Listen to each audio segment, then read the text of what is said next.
এবং জাতিপিতা বঙ্গবন্ধু শেখ মুজিব,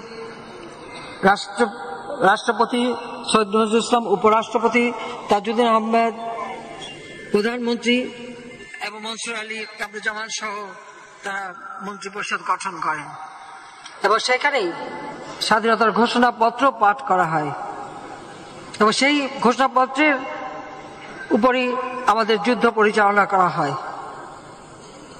এবং আমরা সেই যুদ্ধে আমাদের মিত্র শক্তি ভারত সহ বিভিন্ন দেশ আমাদের সহযোগিতা করে। আমরা বিজয় অর্জন করি, পাকিস্তানি হানাদার বাহিনী আত্মসমর্পণ করে। কাজে যারা জাতির পিতার নেতৃত্বে